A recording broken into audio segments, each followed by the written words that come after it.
before I cut the keyways in the shaft I've machined. I'm going to practice on the oil shaft, which will also give us a chance to set the milling machine up dead in the centre of there. Quite simple to do. As soon as that kicks off, zero the axis, I'll do it again.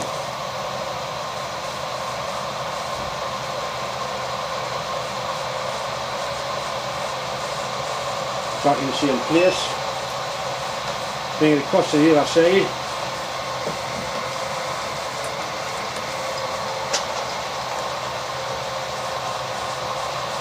Same again.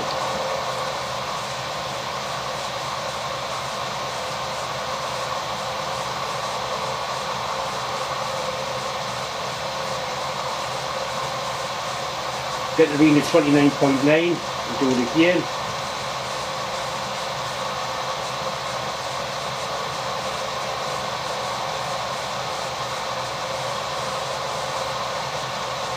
Exactly the same, so a half that, press the half button, 14.96, I'm going to use it for a minute or two there, bring that back to zero,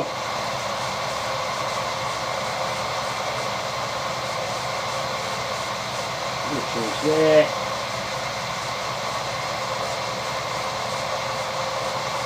and that in theory is exactly in the centre of there, so it can lock off the axis. Put the cutter in and have a little bit of experiment with putting the keyway in. Right, we'll give it a little bit of a trial run.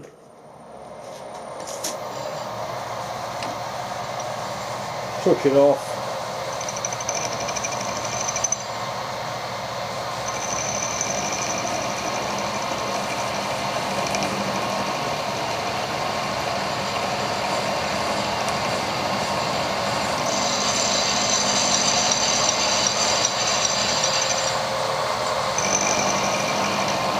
The shaft's very soft, not like the replacement's going to be.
And that's a 6mm key, it's a nice fit in there, just what we need. This keyway needs to be 40mm long and 3.2mm deep from what I can measure. Everything's set to zero there now, it's just touched off.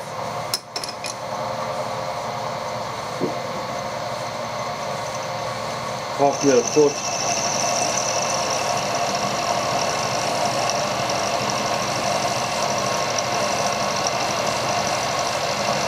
I'll stop just short of the 40mm, it's like the 38.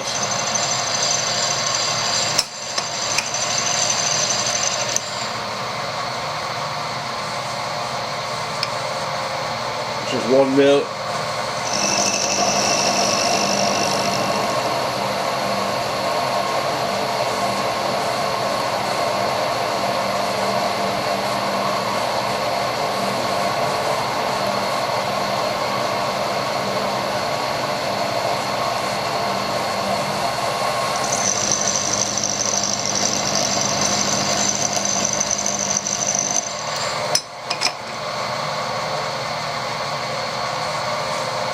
Another mil.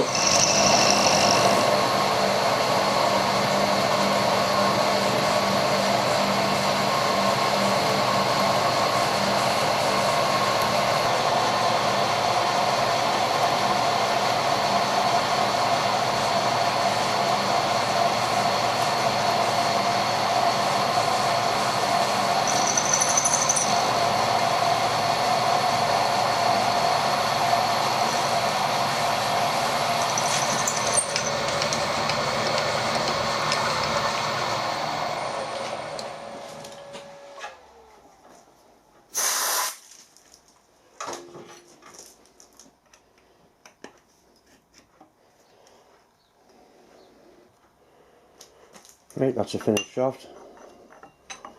I'm sure you'll be happy with that.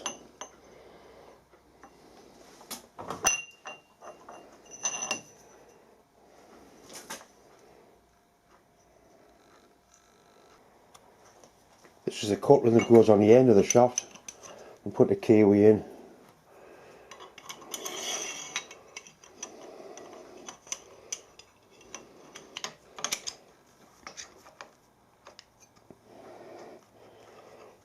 That's a nice tight fit on there.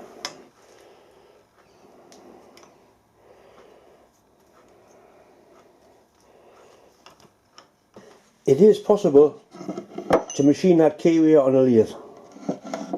Before I had a milling machine, I did quite a lot of milling work in a lathe, a smaller lathe than this as well. I had a box fat lathe and I used to cobble things together on the tool post to do milling work.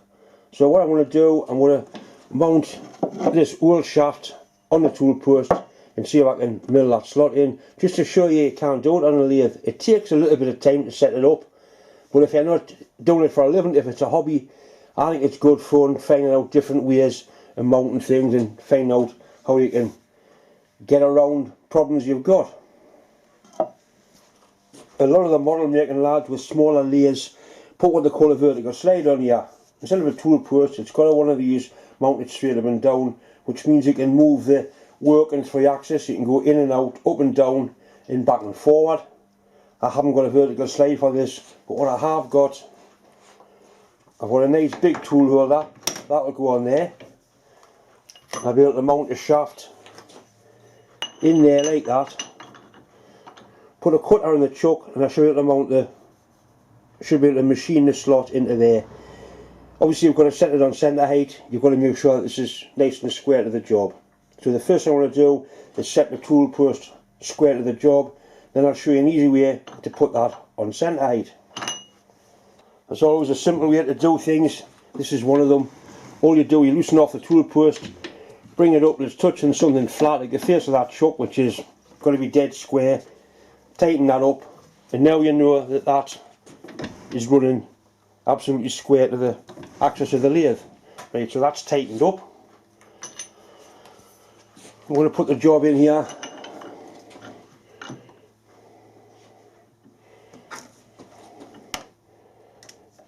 If it was a finished piece, you would put some packing in just so you didn't damage the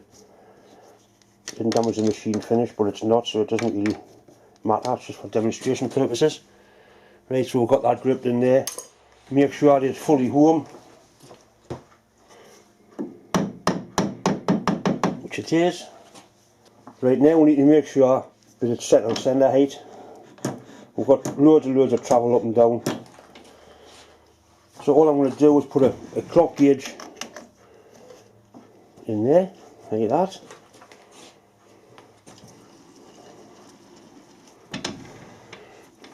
First thing you do is you estimate the centre, about there, bring it until it touches. Right, so if I keep that tool holder held against the tool post and move it back and forward, you'll see the needle go up and down. When it reaches the highest point, which is there about 9, that's the centre of the workpiece. So it's going down that side, high point, down that side. So we'll find the high point, which is 9 thou.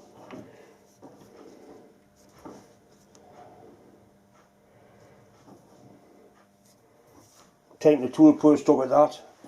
So now the workpiece is dead square to the job and it's bang on centre height. This lathe's got a DRO, which means both axes up. On a digital readout it's very easy to work. But I've also got a calibration on the cross slide, and I could turn the top side round to be parallel with the axis of the lathe and use the indexer on the back of there. I could also use this to set the depth. This one is in thous, but it could be a metric one. It's just a magnet on a clock gauge.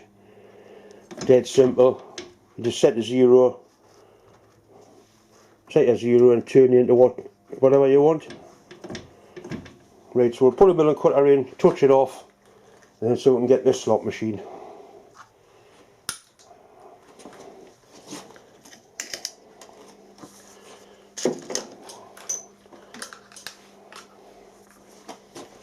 same cutter we used before, the 6mm one.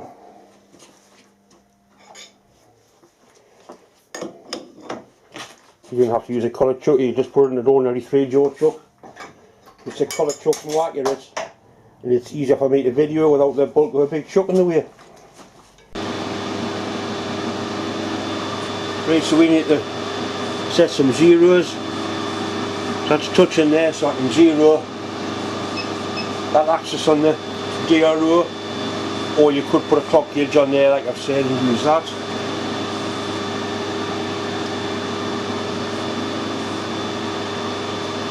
I've run out of travel, so what I can do is wind the compound side in a little bit and reset the zero on here.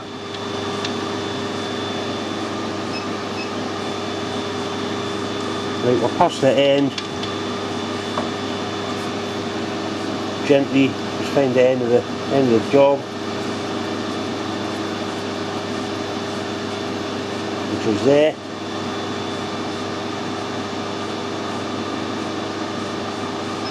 Right, so that's set to 0 as well.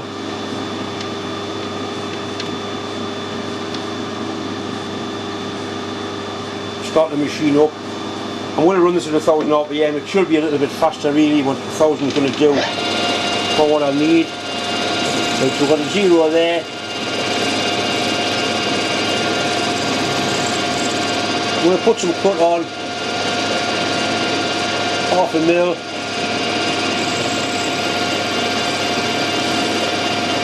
We need to go for a depth of 40.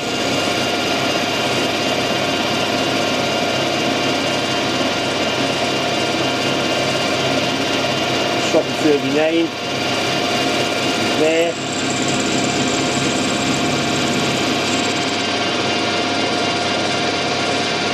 There's a miller cut on this time. You could put a power feed on, but nice and gently, you can feel it by hand. The cutter's not working too hard, it's managing quite nicely.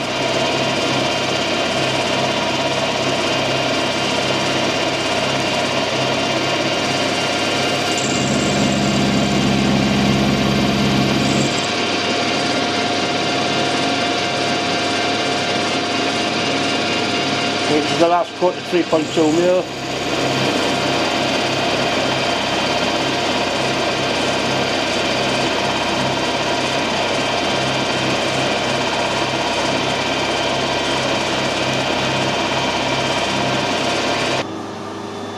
Right, so there you have it, there's your key slot, exactly the same as what I did on the milling machine. Obviously you could machine a flat on there, you can machine 4 flats on, you can machine 6 flats on, anything you want, you just need something to index that to turn round. So you can quite easily use a lathe for a milling machine. I've been asked by a friend if I can repair this hinge. It appears to be made out of brass, it's hard to tell. It's got 1799 written on the back. I hope that's not the age of it. They're quite heavy, so it possibly is brass. I'm not quite sure to try to TIG weld it or TIG braze it or go near it with a flame and silver solder it. I'll clean it up on the wire wheel first and so I can find out what it actually is made out of. But it does look and feel like brass.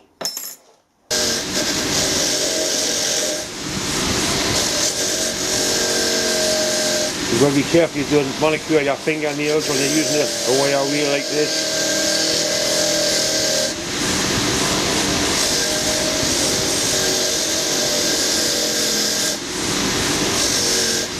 That certainly looks like brass. It's the same colour all the way through. It's not modern, what I would call pot metal, so I think I will.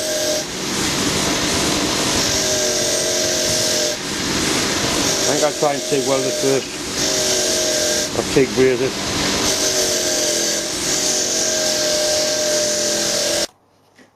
I've decided to do it with a flame, silver solder. I plan to do a little bit of stainless steel, hopefully the solder won't stick to that. And I've used 2 of these surgical clamps that I bought at a steam rally a while ago. These were really good value, 2 pair for a £5. Perfect for holding that down. I'm not worried about a little bit of heat affects them because they were cheap enough.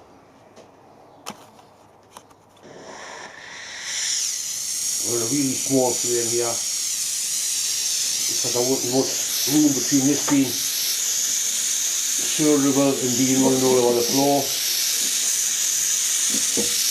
A little bit of flux into it.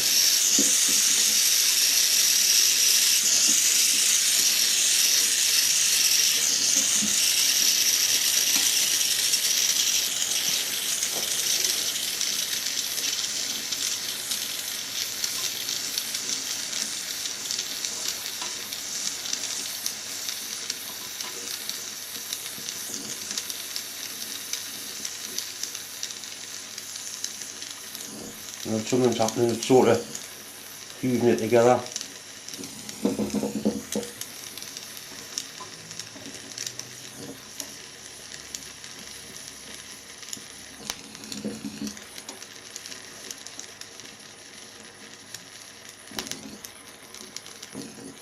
Right, you've got to know when to leave something alone, and I think now's the time.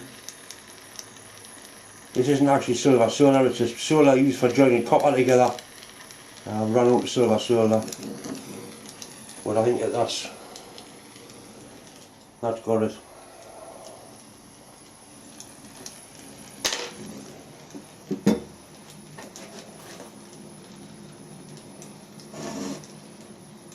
Definitely got it.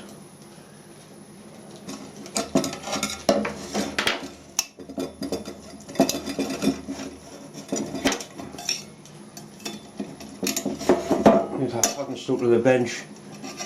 You could be tempted to put a little bit on the back. I'm not sure whether to chance it or not. I don't know. Very tempted.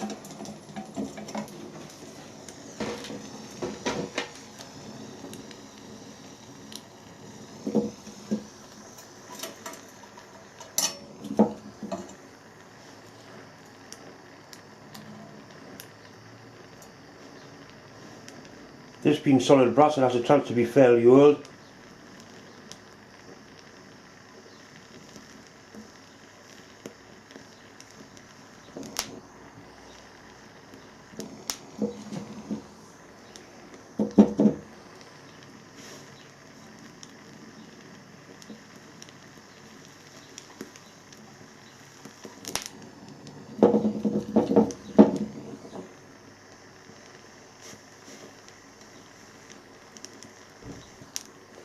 Right, happy now.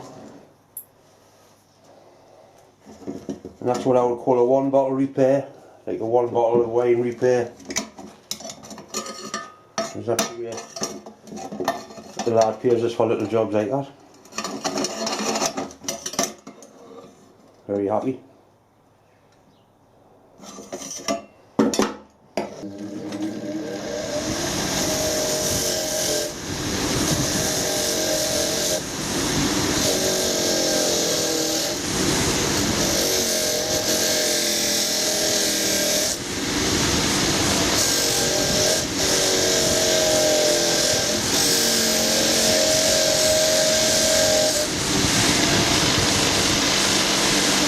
Next weekend I'm going to a steam rally with my friend Richard at a place called Chester Street, which is very close to where I live. If you're all local and you do go down to the steam rally, by all means come and say hello. I don't bite, it would be great to meet you. Anyway, once again, thanks for watching, thanks for subscribing, and always a massive thanks for all the well wishes that have been coming in towards me and especially my family. Thanks for watching.